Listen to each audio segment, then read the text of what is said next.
What's up, everybody? We're back with the QB show here, and not only is it Derrik and I today, but we've got a special episode. We are joined by DBro and Thor from over at FantasyPros. They are kind enough to share us some time for this one-stop shop quarterback episode. We're going through all four of the top four quarterbacks of the draft. There's a pretty clear-cut layer, I'd say, after that, which means this should be the only show you have to listen to for your draft prep. And we've got some good experts here. We got Derrik Klassen, we got Derek Brown, aka DBro, and Thor Nystrom. It's the best of the best. Thank you guys both for joining us. How you guys doing this morning? Doing great. Thanks for having us. Oh, I'm doing good, man. I'm ready to just talk these quarterbacks, and the closer we get to NFL draft, baby, I feel that fire just slowly starting to heat up even more. It should be super exciting. We talked a little pre-show, but like that top 10 could get crazy real quick, and I'm looking forward to it. Well, we're going to jump right in here. The way we're going to do this episode is going to be a little different.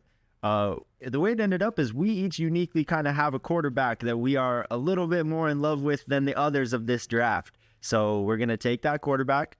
We're going to give you a full in-depth look at them. We're going to be a little biased, but we're going to try our best not to be. And we got some of the best draft analysis to do it.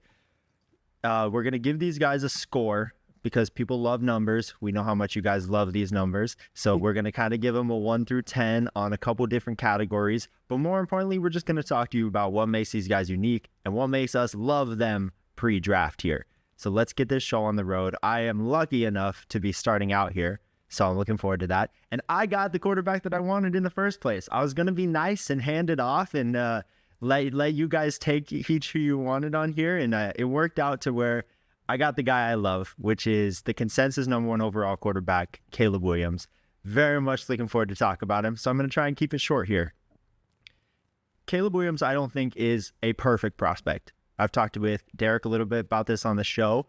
I don't think there's anything like a perfect prospect. I think that's a fake term. I don't think there ever is a perfect prospect. That's not what makes Caleb Williams the #1 overall pick, in my opinion.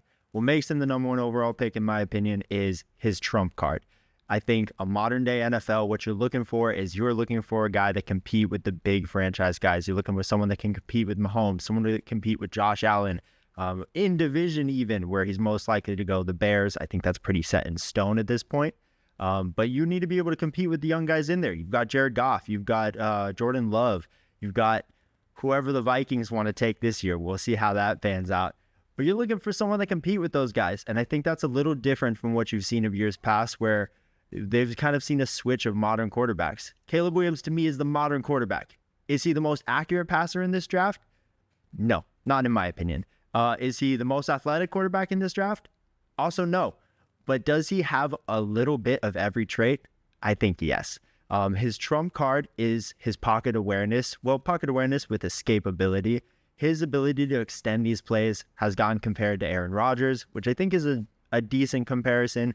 And obviously he gets some Mahomesian comparisons, which I think is irresponsible, but you see a little bit of flashes in that. His adjusted accuracy in R charting was just about at that like good, not great percent, but it came overall at about 70% there, which is a really good score when you're looking at Derrick's charting. Not the elite of what we saw from Stroud in the 74 to 75, but plenty accurate enough to get things done. He's really good in the short area of the field, good in the middle area of the field. You start to see his accuracy waver a little bit when it comes to those touch passes to the corners, his deep ball. I think he can shore that up a little bit as well. But overall, he's a very accurate passer. Pocket management. I love his pocket management. I know he gets some knocks on it for kind of playing a little bit of hero ball sometimes, and that definitely comes across on his film where you see him try and bring the team on his back, which he had to do a lot at USC. Their defense was, to put it lightly, not great.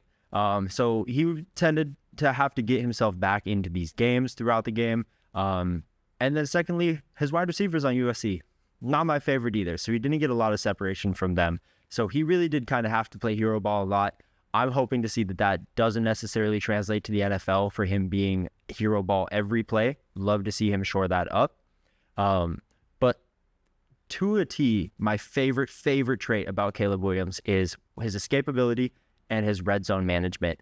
Escapability. There is no one in this class that can extend a play like Caleb Williams. Getting out of the pocket is his absolute specialty. He's a very good athlete. He's not the fastest quarterback by any means, but he is easily fast enough to be getting out of these pockets and making throws on the run, and you see him do it all across his tape. If you were just highlight watching, you're seeing that all the time with Caleb Williams. Getting out of the pocket, being that type of athlete, and especially in the red zone, you see it shine for sure. In our charting, he was over a 72% success rate in the red zone, which means all of his passes were super accurate. Per Pro Football Focus, he's a 46-1 red zone touchdown to interception ratio since 2022. That's absolutely insane. And to me, that's one of the biggest indicators of what I think he can be at the pro level. You see his hero ball kind of fade away in the red zone. He's making really good decisions, getting out of the pocket, making good reads. He shores up every bit of his pro game in the red zone. A lot of what USC did in their offense was kind of dink and dunk passes. You see a lot of RPO on his charting. Not a lot of that's going to translate to NFL, so you have to look at the other stuff that he's doing in his game, seeing those kind of pro-level throws and extrapolating that data to say, hey, this is what he could look like in the NFL. When I think you look at that data, that's when you see a number one overall pick, because you're saying these are what the throws are going to translate like. A lot of that, I think, comes across in the red zone for USC, to where you see he's a lot more polished and a lot more grown from what his 2022 season was, and even his 2021. And then part of it is a kind of aside from his talent. He didn't have a huge supporting cast at USC, but he's in a really unique situation here with the Bears, which I'm just going to go out on a limb and say he's going to the Bears here. I'm not going to fluff around it. There's not been a lot of number one overall quarterbacks that have a supporting cast that the Bears are going to have. Very, very few times do you get to see a guy like this go to a team that's going to be able to support development early. And that's one of the things I think Caleb Williams needs. If he's thrown into the fire and has to play this hero ball in the NFL, that would be, to me, what would hinder his development the most. If there was an option for him not to pan out to kind of be a draft day bust, that would be the avenue I see, to where he keeps playing this hero ball, makes bad decisions that you see him make near the end of games, where he's kind of throwing the ball up third, fourth down into double coverage. I don't think he's going to have to do that with the Bears. You have a supporting cast of Keenan Allen, DJ Moore, and DeAndre Swift, who I think comps slightly well to Marshawn Lloyd, who is at USC, kind of like a little bit more juiced up version of that. They have an okay offensive line, and they have the 9th overall pick. So there's a lot of things they can do for that. But just base supporting cast before then of Keenan Allen, DJ Moore, and Cole Kmet, I think will be super great for his development. And we'll get to see him kind of translate to the NFL, which is where you get a little bit of projection. You didn't get to see a ton of NFL offense from what he did at USC. So you are having to guess, kind of extrapolate some of that data to see, hey, where are these throws going to translate across the field? He's going to be able to get that development in the Bears, which makes me really bullish on him. I don't think he's a perfect prospect by any means, but I think he's a super unique prospect for this draft. And I think that kind of fits the modern day NFL. All these top guys you see have their kind of trump card trait where it's like, hey, you've got your legs to run. Your Lamar Jacksons, your Jalen Hurts. You've got your Patrick Mahomes, who's just a freak all across the pages. But Josh Allen, too. They all have their kind of trump card traits. And I think he is one of, if not the only quarterback in this class that possesses a truly unique trump card trait of his pocket escapability mixed with his athleticism. Real quick, before I hand it off to these guys to get their feedback off my rant here, I'm going to go ahead and break down his stats 1 through 10 here for my rankings on him. Accuracy, I'm going to give him a 7.5. Not the best mark you can give somebody for sure. I think he's a very accurate quarterback, but I don't think that's his best quality. He could really shore up those touch passes down the field. You see him overthrow receivers to the sidelines, to the boundaries. He missed some open throws throughout his career as well down the field. I think he could really shore that up. Arm talent, for me, he's getting a 10. I think he can make every throw on the field when you can do that on every level. He's got the arm strength to make those deep balls. He just needs to be a little bit more accurate on them. So he gets a 10 for that from me. Pocket management. This one might be a little bit of out there, but he's going to get an 8 from me. I know there's questions of him hanging onto the ball for a little too long, but I think with his escapability and how quick he makes his reads in some of that short game work, he's going to get an 8 from me. You see him reset the pocket a lot in his work, change the arm angle of his throws. I think 8 might even be a little low from what I feel, but I know he can be back there for a little too long. Decision making, I'm going to rock a 7 with there. He does kind of have that hero ball mentality that is going to bring his decision making down a little bit for me. to where I would like to see him shore that up, not get so bored with the just down to down, give what they take what they give type throws and just getting it down the field. And then size, athleticism. I struggled with this one a little bit because he is 6'1". Derrik, he's 6'1". That's what they chalked him in at, not 6 foot. I'm calling 6'1". At 214 pounds. That's plenty in my opinion. I'm cool with a quarterback like that. That's kind of like right in the range of there. He's not the fastest, most athletic quarterback, but he's very quick twitch. He can juke defenders out. You see him pull out spin moves constantly, even if they are slow spin moves. So I'm going to give him a 7 out of 10 on that one as well. And that'll show up my Caleb Williams conversation. But I'm thrilled to hear what you guys have to say about my whole argument. So break it down for me, guys. Oh man, you want me to lead this off, boys? At least the worries that I have about Caleb Williams, and I love how you phrase that, Zach, about like the hero ball mentality. I'm like, just a little bit in 2023. Like if you could take Caleb Williams and look at him just in the microcosm of 2022, I'd love him. He'd be my QB1 of this class. But we have to factor in 2023, and was USC's supporting cast not great? Sure, we can all talk about that. But what I worry about with Caleb Williams is any of these bad habits and tendencies that have entered into his play style even more from 2022 to 2023 and playing all the Superman stuff. And what scares me about that is if that is more ingrained and is harder to pull out of him and get him back to being more balanced like he was in 2022 and taking more measured aggression, those things, like if that's more ingrained in him than people are talking about, or if that's like a new tendency that sticks in the NFL, because guess what? This is not going to shatter anybody's expectations, but in the NFL, it's going to be faster. You're going to have more exotic looks. Things are going to get harder, not easier. So do those tendencies get magnified even more when the game speeds up and goes from 0 to 60? That's my worry about Caleb Williams. So it's the hero ball stuff and everything with that. It's him trying to do too much on a down-to-down basis, bailing clean pockets in the process of that, skirting through his progressions and saying, I don't care about the underneath stuff. He's got guys on his film in 2023 that are running wide open, whether it's a check down or a crossing route underneath. And you're just like, throw the freaking slant. What are you doing? And he goes into the high wire circus act and he's like, nope, that guy down there 30 yards, it's double covered. Whee! Let's go. And you're like, come on, dude. Like, you can't do that crap in the NFL. You're going to get either annihilated or you're going to throw a bad pick. And people are going to be like, come on, you're going to get an earful from the OC or the quarterback coach when you come off the field. So those are my worries. Does Caleb Williams have the talent? Yes. But he needs to understand not everything needs to be a highlight reel play every single down. And the down-to-down consistency, where I think that some of that can get reined in, the Bears had a master stroke by adding Keenan Allen, who is a player that is going to work over the middle of the field. You're going to have to be on time with the play, and you're going to have to stay on schedule. If you get behind, you're not going to hit him on the timing route across the field. That's not going to happen. So adding a player like Keenan Allen is not only a help to Caleb Williams by, yes, let's surround him by more skilled players. Okay, done. Check. Okay, that's an easy box. The second layer of that is he's going to force Caleb Williams to be on time and how he's going to have to move through progressions and the plays in general. For me, it's pretty simple with Caleb. I don't get into the personality with you hear some of that. I don't care about that kind of stuff.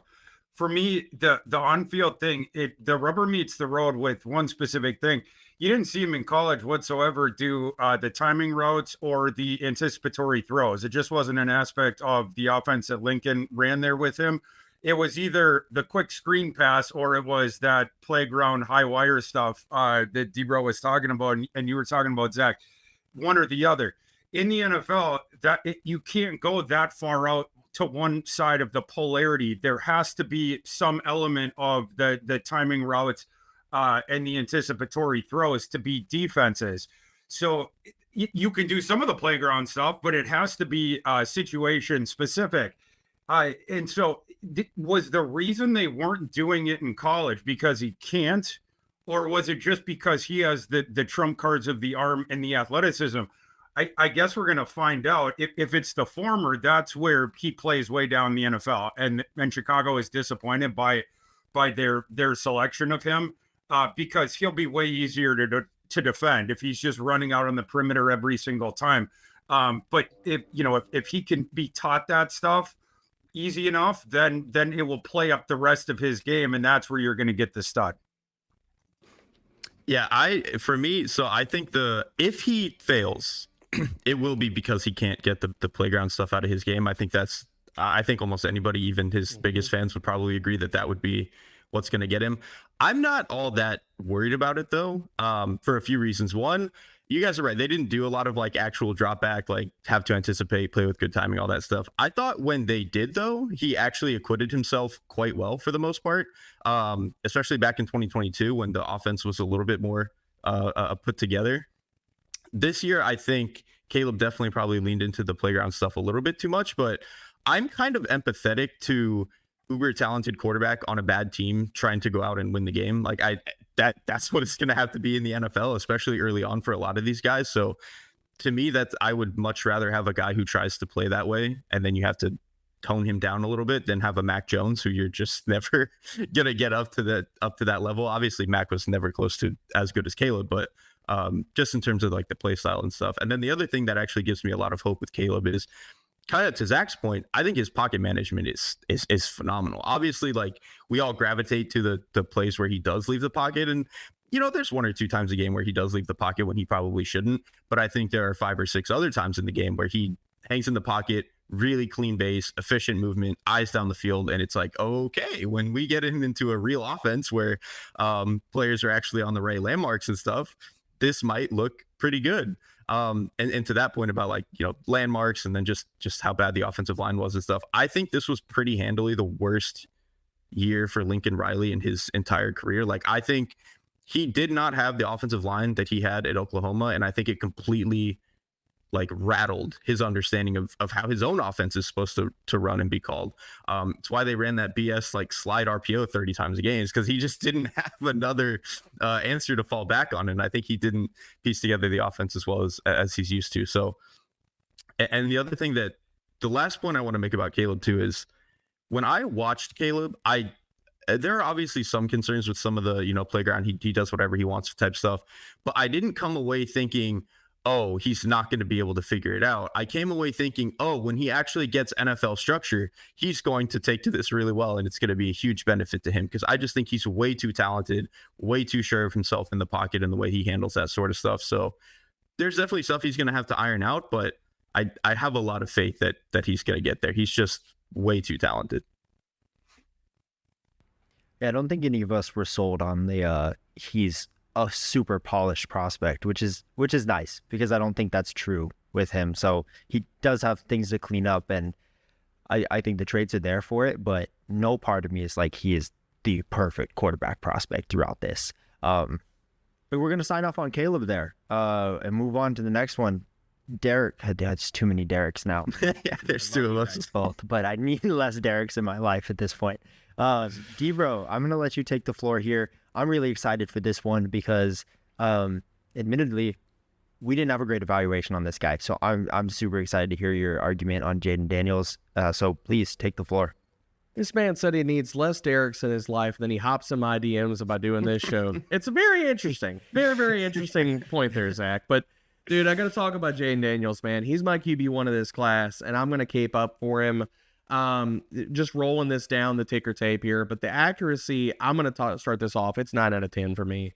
I think you look at his accuracy to all levels of the field, and regardless of whatever metric you want to pull up, 6th in adjusted completion rate. He was 3rd in big time throw rate. I will say one of the best things about his accuracy that I love for Jayden Daniels is his anticipatory throwing and how he does not limit, because there are quarterbacks in this class that limit the yak opportunities for their wide receivers, and you don't see that on Jayden Daniels. He is an anticipatory thrower. He is not a see-it, throw-it guy. You can lump that into decision-making and pocket management as well, but I think it also talks about his accuracy. Him being on time and throwing guys in stride and allowing yak opportunities is huge. Especially it's going to be huge in the NFL. With all these too high safety looks, you're going to have to eat teams up underneath and allow your receivers to chew up yards and break tackles. You can't do that if a guy's holding the ball and saying, I need three steps in your route to see that you're open before I deliver the freaking ball. So his accuracy is fantastic. The caveat that I'll give him, and the reason I didn't give him a 10 out of 10 here, is because his base can kind of get wonky, and you do see him sail some easy passes on short throws every now and then, where you're just like, it's almost like the wires get crossed for a second, and you're like, oh, here's an easy pass, and Jayden goes, Meow! Like he gets shocked all of a sudden, like somebody hit him with the taser, and he's like, and he throws it out of bounds. And you're like, what the heck was that, man? That was like a 7-yard out. Like, that should be easy. But you don't see it consistent enough to where I think it's a problem. And again, we're talking about a player that made a huge jump in this last season. I don't think that the continuation or the growth of his game stops right now. I think we're seeing the beginning of that growth curve for Jayden Daniels.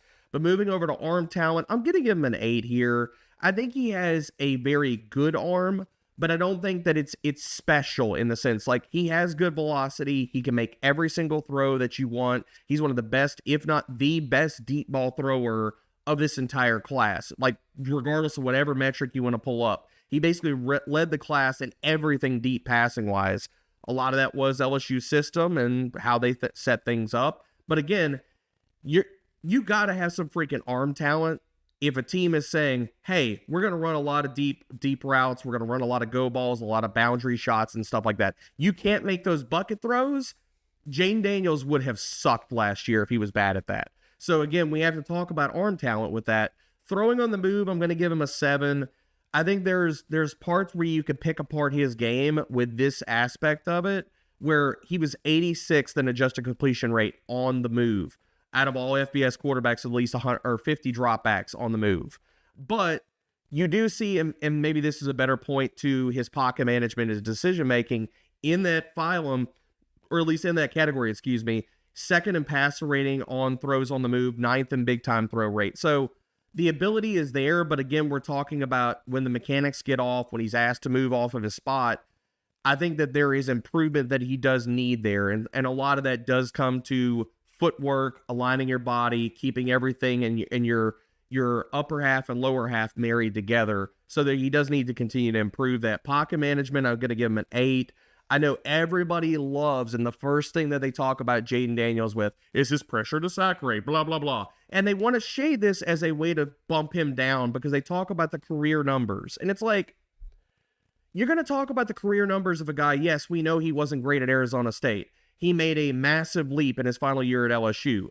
Then why don't we talk about what he did in his final year at LSU? Everybody talks about the career pressure to sack numbers, but you don't hear people also break it down and say, well, guess what? He was 20.2% pressure to sack rate. Is that great? No. Does that put him as an outlier and we're so concerned about this? No. But that doesn't fit the narrative that people want to hear and talk about and lump him in the same thing as Justin Fields.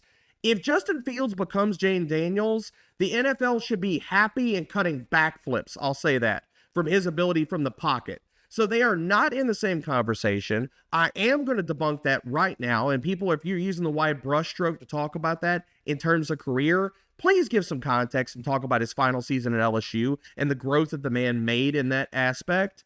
Because you can also talk about, he was 39th in pressure adjusted completion rate. Again, he needs to improve on some of these things when he's pressured in the pocket management.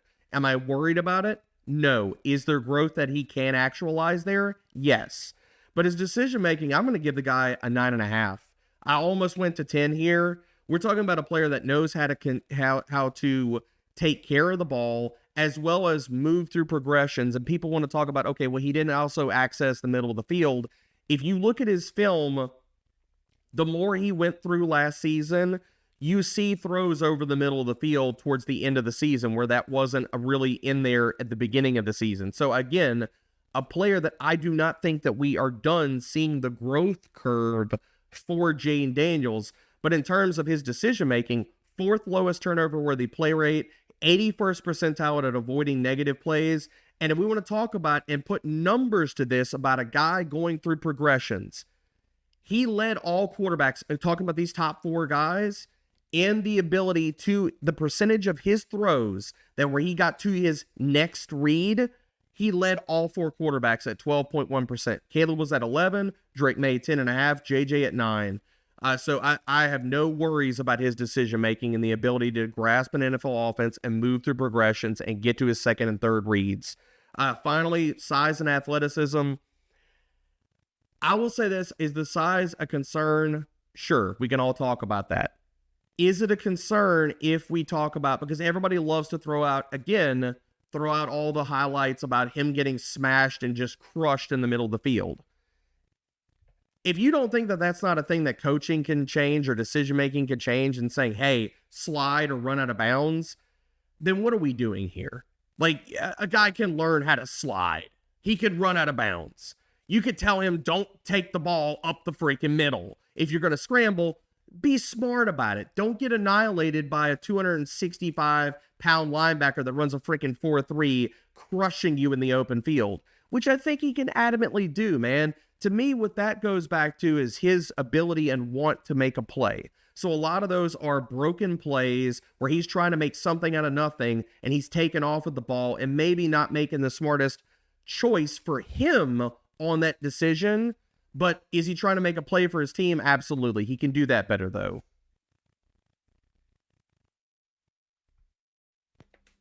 I can start off here because I think I might be the meanest. I'm ready. I read your write-up before this class. Yeah. So I'm ready for the bullets, dude. He's it's funny. People say that Jayden Daniels is like a very high ceiling prospect. I actually think he's a very high floor prospect. Like, I think he does a lot of stuff that makes me believe it would be pretty hard for him to just like fail out. Like, obviously he has the athleticism. He's going to be able to lean back on his rushing ability. I think when he's playing like just 1, 2, 3 balls out within the rhythm of the offense, he probably is the cleanest passer in this class. It helps that he's been able to play for 5 seasons. You know, when you just get a bunch of reps, it's going to be a little bit easier, a little bit cleaner. But within the rhythm of the offense, he generally does play pretty well. Especially, I think I have more questions about his ability to anticipate later in the down and get to the backside and throw those type of routes, especially over the middle of the field. But I think when he's operating quick game, he's almost like flawless in terms of that. And then to your point, the accuracy, I think really to every level, like I have questions about how willing and capable he is as a decision maker to throw the middle of the field, but he throws those routes really well when he does trigger on them. And then down the field, the touch is fantastic. I think underneath he's very good. Like you said, he's got like one miss a game where it's like, oh my God, how did you do that? But so does like Dak Prescott, and Dak Prescott is a very good quarterback. So who cares? That's not really that big of a consideration for me. So I think just purely between like his accuracy, his general decision-making within the rhythm of the offense, and like he's not a player who puts the ball in danger. And then you add that on top of his athleticism. To me, it's very easy to see how this is not a quarterback who will fail outright. I just don't see a lot of the like top 6 NFL quarterback, like truly game-changing traits. I think his arm is closer to like fine than good or great. Like I think he has like Tyrod Taylor's arm, who Tyrod Taylor is very clearly above the baseline, but I don't think he's that scary in terms of what he's able to do in terms of like velocity, especially throwing the middle of the field. Where I also have concerns with Jayden is he kind of just checks a lot of boxes, or he doesn't check a lot of the boxes that I love for quarterbacks. I have a lot more questions about his pocket management. I think there are times where you see he's very tough and willing to take a hit, but it'll be in moments where he doesn't have to move, like where he's already kind of determined where the throw is going to be. This is kind of how Kirk Cousins operates. Kirk Cousins will make a throw if he's just like already stationary, knows where the ball needs to be. When players like Kirk and even Jayden have to like move a little bit and slide around the pocket, keep their eyes up, I just don't see a whole lot of that from Jayden. I think he's very much a quarterback who's quick to bail. And when he's quick to bail, he isn't a quarterback who outside the pocket looks to throw. He's a quarterback who looks to run. And this is why Klass, can I counterpoint that for a second? Because I have a question. Sure, go ahead. Do you think, just add in the context with that, because I've heard that, but getting to the second level nuance of a player, do you think some of that is because he knows that if he takes off with his legs, he can outrun a lot of different dudes, and his playmaking ability with his legs, like I'm not saying you can make the case in this that maybe he leans on that too much, but do you think some of that goes back to the fact that he knows he can make plays with his legs?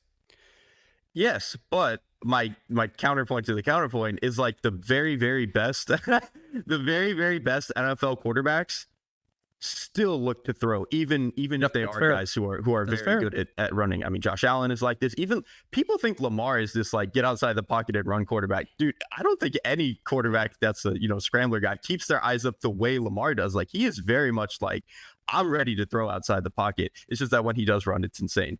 And like to your point, I do think he will, like, it is still an effective thing when he runs.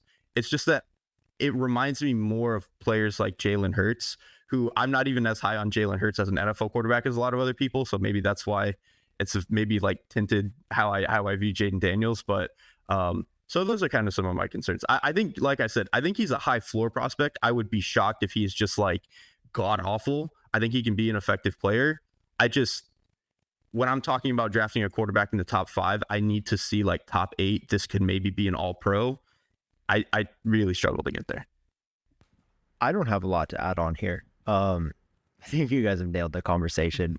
To me, he's always been like a little bit more athletic, like Teddy Bridgewater. And I love Teddy Bridgewater coming out. I think pre-injury stuff. In all of our Derrick's charting, Jayden Daniels topped out as our most accurate passer. Yep. So there's just a lot to like from the conversation here between you two. So if you're good, Thor, I'd love to move the table to you, man. Oh, I'm ready for this one. Yeah, I'm going to talk about JJ McCarthy as if I haven't done it enough this spring already. So I'm gonna go category by category and toss up my points as we go. So starting with accuracy, I gave him an 8 for accuracy, but I'm combining that with placement. I would actually put his, if it was just accuracy, I'd put that a little bit above, but I'm going to ding him for the placement a bit. And we're going to get into that in a second when we talk about the arm talent a little bit more. But just speaking to the accuracy, obviously the route percentage was very high, 72% and change. The catchable throw rate last year was number 5 in the FBS. So that stuff was good. We'll talk about the placement. That's what could improve. Arm talent, I gave him 8.5. He's got a good arm, a very good arm. At the NFL Combine, we got some data on this. His max velocity throw was 1 mile per hour under the record, which Joe Milton tied. Josh Allen was one of the ones before at 62. JJ had 61. And you see the manifestation of this. Like he gets dinged a little bit on the long ball being more flat as opposed to the rainbow. But again, we'll talk about the mechanics here in a second. But where you see the particularly the manifestation in a positive way of the arm talent is with the NFL concepts, particularly over the middle. He was number 1 among the top quarterbacks in this class in the completions in the intermediate range over the middle.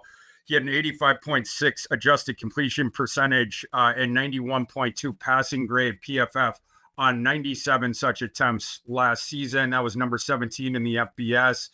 And the throws that he was typically asked to make, a lot of them were into the tight windows or on timing concepts, the anticipatory stuff where he had to be on time with the ball on the hands, throwing at velocity. One of my favorite random stats from this class is McCarthy had less career screen passes than Bo Nix attempted in 4 of his 5 individual collegiate seasons. But as far as so I gave him an 8.5 for the arm talent. But the thing that I wanted to mention there, as far as the mechanics and what he can improve, when we talk about the deep ball, and then some people have heard this stuff about him throwing to the left. What you saw, this particularly earlier in his career, especially, and then earlier on this season, was so going to the left, he keeps the mechanics very well, but when he throws to the left, he'll take this exaggerated lead step out to the left, and then he'll swing his body around, as opposed to just taking sort of like a fractional second to reset his entire body that way, was what I noticed. And that's how there could be a bit of errancy just sort of keeping square, but then, I'm going to go to the left. And then, you swing around as opposed to do that slight reset in that moment. And then the thing that gives them the heat ring velocity in the intermediate area, sort of the baseball pitcher thing where it's, and this is one thing I love about him is he steps in every throw and he sort of barrels over the top with it and just fires it. But down the field, he was doing that as well. And you got less trajectory on that. I thought it was really interesting down the stretch last season when he really started to play up. You started to see a bit of improvement with that. And then at the combine and his pro day, I thought it was really interesting that you saw way more loft on those, and he was still getting the distance. And it appeared that he had slightly tweaked or was tweaking his mechanics, where on those throws, it wasn't that complete, step over and then the over the top and then barrel through it. He was laboring to get more of that loft on, get more trajectory on it so he could drop it in the bucket. I think that will improve some of that stuff downfield, but it bears mentioning some mechanical tweaks are going to improve some of that stuff, particularly outside the hash to the left. So, and then it will also stand to improve just by definition, it's going to improve the touch on his throws, which is one thing, one of the other nitpicks I would have had is the modulation of touch on some throws, right? Like, because some of them, the loft just wasn't there quite as much. Pocket management, I gave him a 9. And I could even argue for higher than that, but we'll go with 9. He was number 7 out of 165 qualifying FBS quarterbacks last year in PFF grade under pressure. He's fabulous under pressure. He does very well negating it prior to it getting there, in my opinion, in terms of working that pocket, keeping the space. But then he is like one of the special things about him in terms of the projection where it could be is the improvisation when he starts to move around, get outside of the pocket.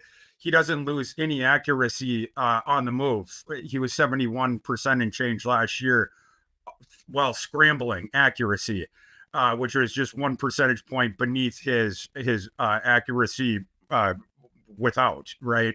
And then this, like, unlike most of the guys in this class, McCarthy played in a pro style system and he played against the best defenses in the highest leverage spots. And, speaking to the pro style thing first, he was the only top quarterback in this class who had nearly half of his non-screen total passing attempts come against top 25 competition.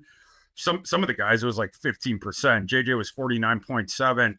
And then to the strength of schedule, Michigan played the number 38 average defense last year, which was by far and away the best defensive strength of any of these guys. So you were facing better pass rushes. And I realized that the pushback people would say is, Michigan had a really good offensive line.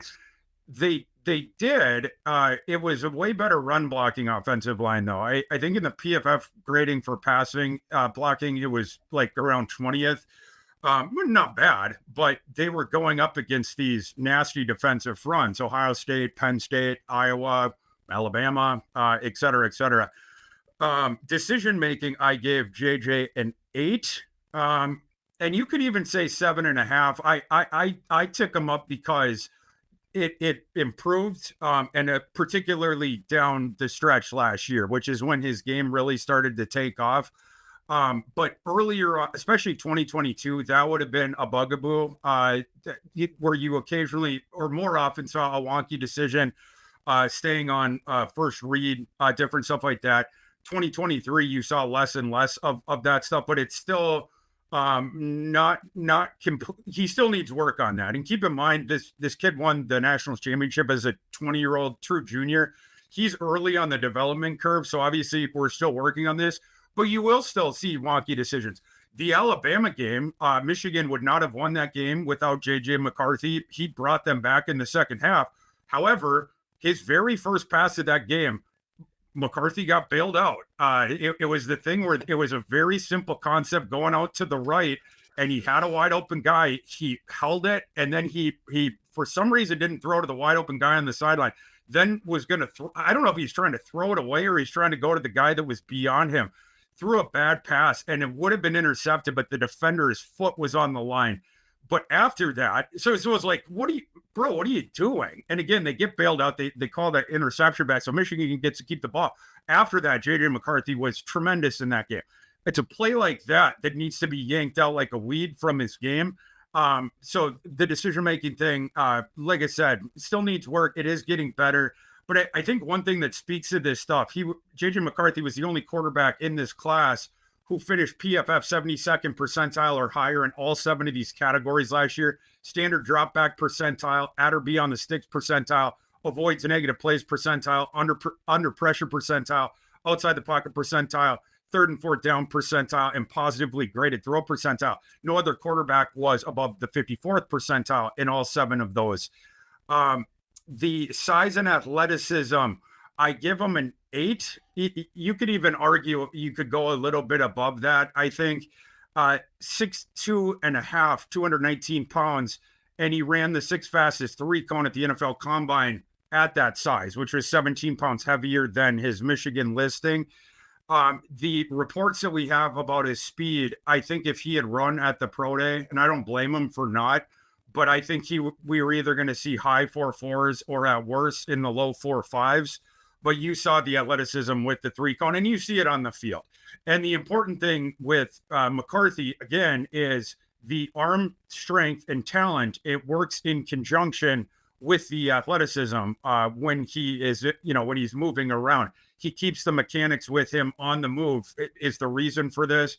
He always keeps the upper body cocked to throw, keeps the eyes downfield, and he keeps a throwing platform under him. Like you'll notice as he's maneuvering around, it's always sort of squaring the upper body and then the lower half beneath him, so that if he needed to throw at that time, he would be able to get it off super duper quick. And so those are things that I really like about him. I gave him an 8 on that. Still stuff to work on with McCarthy for sure, but I think that this guy is a big time talent. You saw him work the NFL concepts the past couple of years for Harbaugh. You have seen the continued improvement. I think he's got the arm strength, certainly has the athleticism. Tough kid that doesn't shirk away from getting hit. He steps into every throw, and then he'll get smoked. Some of these, in Klassen, and you know this from your quarterback charting, watching every spring the cut-ups. A lot of these young quarterbacks, they will brace for the hit or they'll fade away. I love the guys that every single time step into it and then will fire it because your accuracy plays out. It's not playing hero ball. It's your accuracy will play up because your mechanics are always there. It's the same thing with that under duress as it is with him on the move. And that's why you see the numbers with him under pressure and while scrambling. Yeah, real quick on to get some more context about what you talked about the Michigan O-line, Thor. Last year, their pass blocking grade was 50th. They were 10th. They were higher. top 10. They were 10th. Or even lower. In run blocking grade. So I love that context, man. And the only point I want to make on JJ to pile on top here, his off-script ability is not talked about nearly as well as it should be. And everything, and for all the box score chasers out there, go watch Nebraska. Just go watch the 2023 game versus Nebraska. That's the one that I'm going to tell you to go watch. And keep in mind that game was in win too, DBro. And he's lacing throws 15, 20 yards down the field, threading the needle. There's a fantastic, and I think Orlovsky threw this up, the clip of him hitting Roman Wilson in the back of the end zone. Oh, stupid. The thing that I want to highlight about that one is Roman Wilson's coming from the opposite side of the freaking end zone. Like when he throws it against the grain on that. And the thing I love about that is and we haven't gotten to Drake Maye, is that the difference in some of these quarterbacks, I love J.J. McCarthy's off-script ability because it not only in addition to keeping his eyes up, he uses the entire freaking field when he's off-script. You'll see some guys where they get tunnel vision. They'll look at one guy, look at a certain read, and they lose the rest of the field. Like it just goes away for them. That doesn't happen with McCarthy. And to me, that also adds another level to your ability to make those special plays off-script. Yeah, I'm about to hand this off to Derrik for Drake Maye, but I think the only note Derrik and I had that was different on JJ was I think we both wanted him to have some time before he was a clear-cut starter in the NFL, because like Thor said, he has some things he needs to work on to be like the top end that he can be, the bigger end quarterback. That was my main concern, is he might get thrown into the fire a little early based off of how early he could go in this draft. And if teams are trading up, like there are rumors at New England, there are obviously the Vikings are in conversation at 4. I would like to see him get 6 games of like practice in before he's thrown into the starting lineup. I think that would do worlds for his development to the NFL level. That's probably my only biggest concern with JJ, is like to get the best of his game to translate. I And want to Zach, give him some sorry. Like to that point, like early on in Michigan, his true freshman year, this is when they had kicked out Joe Milton and then Cade McNamara had taken over. But as a true freshman, JJ, it's funny, the athleticism thing, and I was surprised coming in that this wasn't just like anyone would question it. Early on in Michigan, that freshman year, he was the change of pace, like runaround dude, right? Like, and so you could do, especially if it was let's say the Vikings, the perfect situation. Any of these quarterbacks should be praying that the Vikings take him to go into that offense. But like, if you were in that, let's say you wanted to start Darnold for the first month or month and a half, whatever.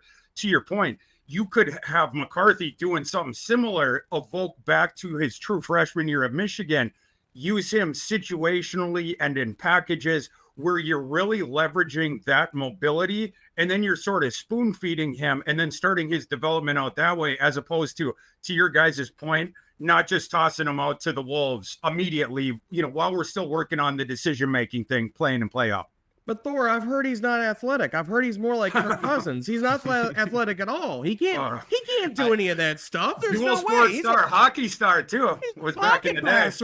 He can't even run. I don't even know if we've ever seen him run. I literally think people just see the play action throws over the middle and some of the boots, and they're like, "Oh, it looks like Kirk." And yeah, it's like, exactly. I mean, kind of. But it's like, Michigan. It's really. Michigan school. You're like, exactly. Except if you think it's Kirk, you probably need glasses. Right. I digress. All right, Derrik, well, you're going to close off the show here, and I know it's a guy you love. So please take the floor. Then I know you're not going to have any issues talking about this one. Yeah, I could go on Drake Maye for about an hour. Drake Maye, to me, like, even before I get to some of the categories we have here and stuff, Drake Maye, to me, on a very, very basic level, looks and moves and throws much more like the top elite NFL quarterbacks than anybody else in this class. Like, you look at guys like obviously Mahomes, Josh Allen, Justin Herbert. You can even throw in like Dak Prescott. These are all guys who are like 6'2 plus, 225 plus. They move really, really well. Maybe Dak less so at this point because some of the injuries, but especially early on in his career, he definitely had that. And then they throw the hell out of the football. Like, all of these guys can throw 60 yards with ease. They can throw it through a train if they need to. Like, they are just really, really talented in terms of their arm. So Drake Maye, on a very basic, like, just super simple level, checks that box in terms of looking like what the top 5 or so NFL quarterbacks look like. And I think that's really important when you're trying to go fire for fire, punch for punch with some of those guys at the end of the road. I think beyond that, Drake Maye just checks a lot of other boxes for what I really appreciate about quarterback play. Drake Maye, to me, has some of the best pocket management, I think, in this class. And I think his pocket management is like deeply misunderstood. People see like, oh, he's drifting here and there. He's drifting here and there.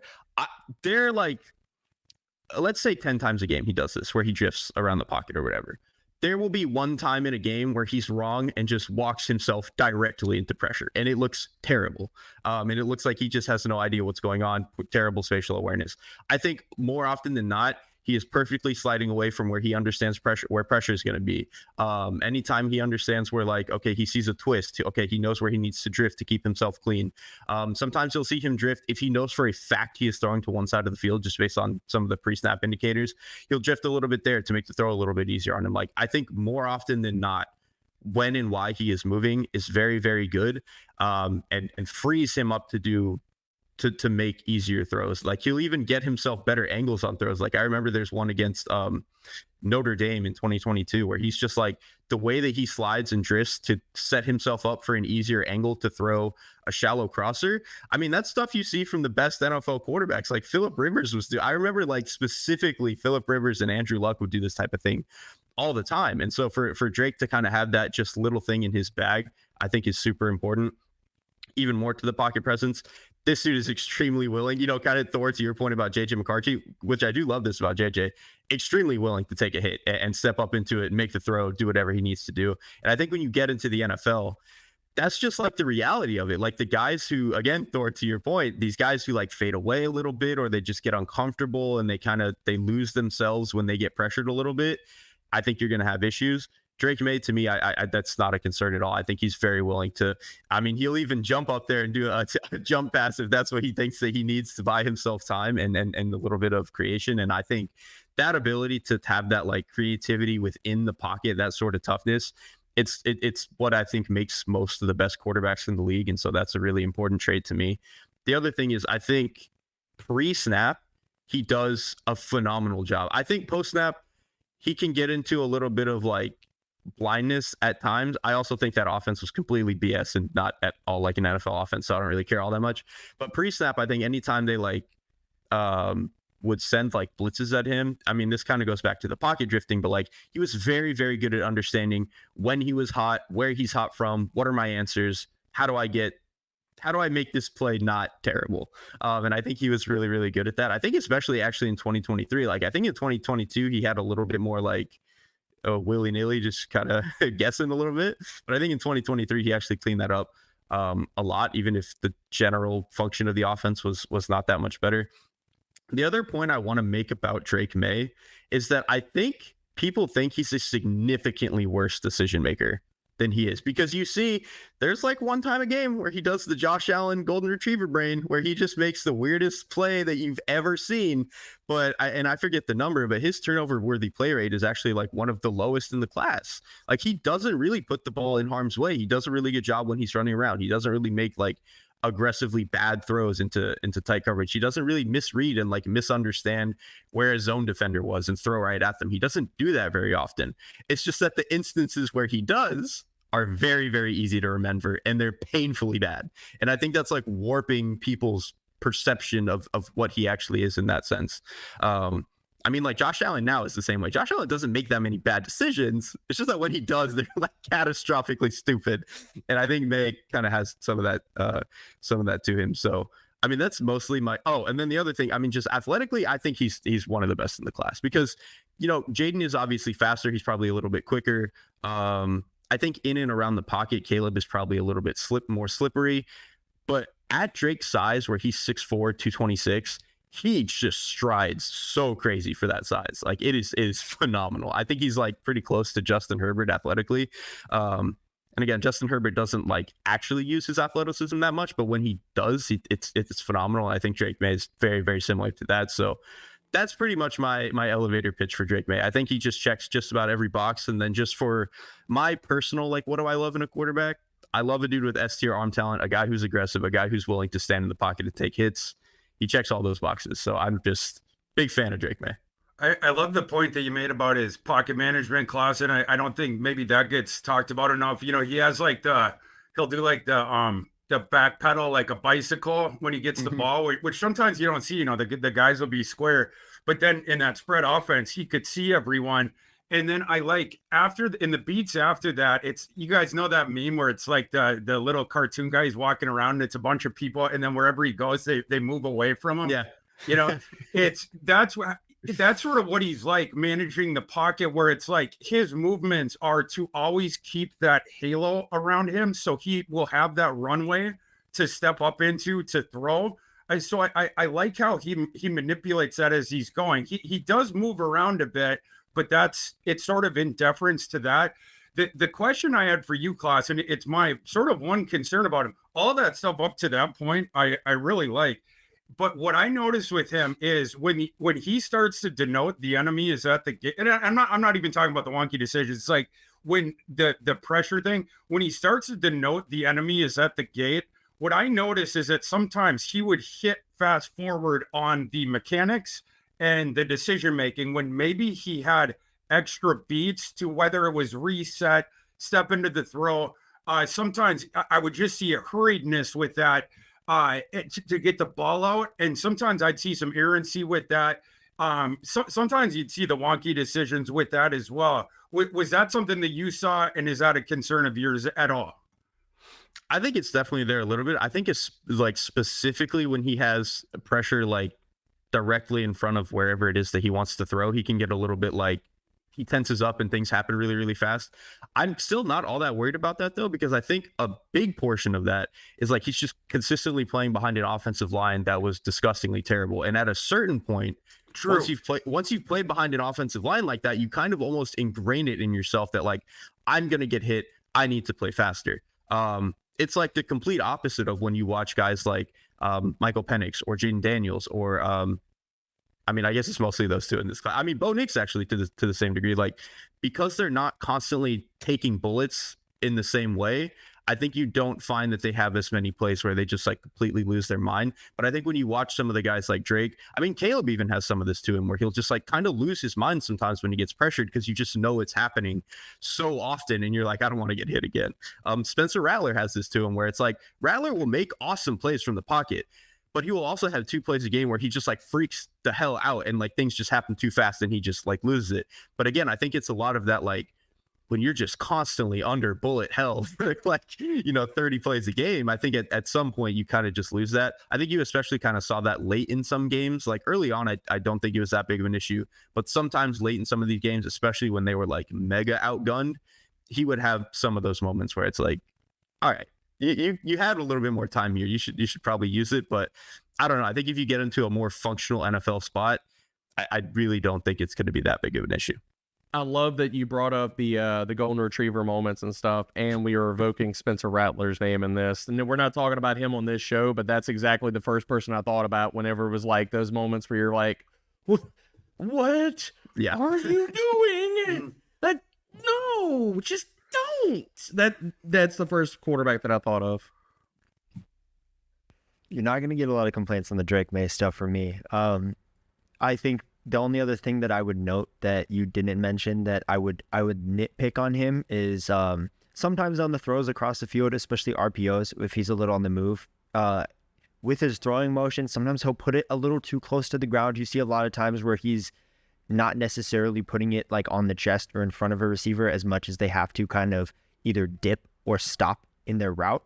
We talked about that when we did the Drake Maye show, I believe, too. And that comes down to like a little bit of being better at setting his feet when he reworks the pocket, as well as just kind of making sure that his arm motion stays consistent and doesn't like have a hitch in it, which I think we both agreed was something that you can develop a little better. It was not like a fundamental problem to his game. So yeah, and I'll even say really quickly, I do think if there is anything that limits his ceiling, it's like I don't think he's nearly as inaccurate as people say that he is. I think people like lose their minds about that. But he does have like 2 or 3 throws a game where it's like, Jesus Christ, like there's no way that somebody this talented should be missing. I still think his best throws are as good as anybody. But there are definitely a couple instances a game where they're throws that he should be able to make. And it's like you said, Zach, if he just had a little bit of a firmer base, because I will say he plays kind of with a tight base, but again, like that offense was so BS and like literally not real footwork that I'm like, okay, if he gets to an NFL offense, I think they'll be able to figure this out.